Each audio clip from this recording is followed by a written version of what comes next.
Good evening, citizens, and welcome to the Shattersong LARP Diaries. This is take 4. Not because the takes we had were too spicy, but because I forgot to turn on my input. And they were too spicy. And they were too spicy. So I am joined in my co-pilot seat by the former general of the Quiet Steppe, Faradar Shattersong, and I will be driving your vehicle today. We are heading northeast at 300 miles an hour into a bin fire that is known as the Empire starts its first civil war.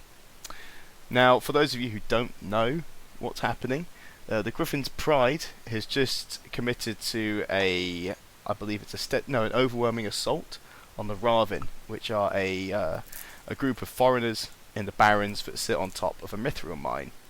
To give you very high level the two sides of the story here, those who are pro-Ravin are outraged because the Imperial Senate has defined them as foreigners, so they should be protected by Imperial law, and that means that this assault is illegal from the Griffin's Pride army. It also has a huge impact, and will have a huge impact for a long time, on Imperial diplomacy, because the status of foreigners clearly means nothing now that we have started to kill them. The flip side of this debate is that the Ravin should die. They are sitting on territory that is imperial. They are sitting on a bourse resource that is imperial. They do not follow the way, and those resources are desperately needed to support armies that will be needed in the fight against the Forlorn, the fight against the Jotun, and inevitably, when someone fucks up, a fight against the Thule. So you have two choices.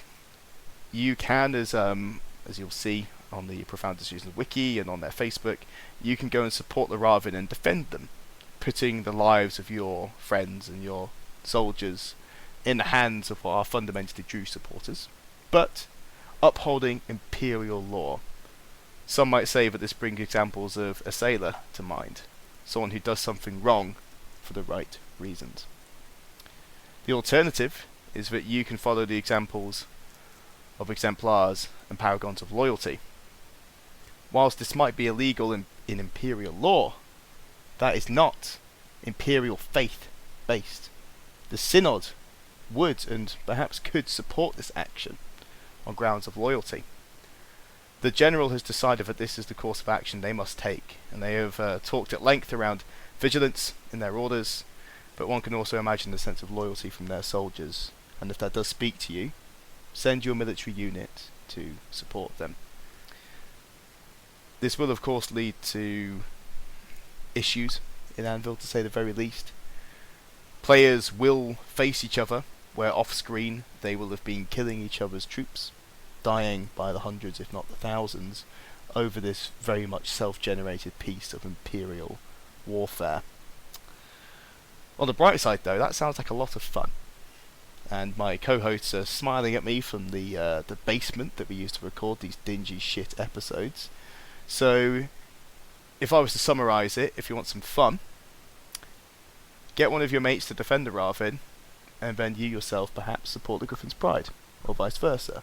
Or maybe you support loyalty and the Imperial acquisition of land, territory, and resources, as dictated in our, in our constitution.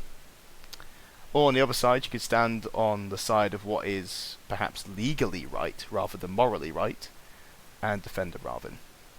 Either way, lots of fun to be had, and if I was to give you my personal take, I don't think you can really lose in this scenario, because it's going to get spicy, and in 5 years' time, when people are sat in a bar on a Thursday evening talking about Mudpocalypse from 2016, Mudpocalypse from 2021, and then of course the celestial bin fire that was E1387. Good luck, have fun, and enjoy LARPing.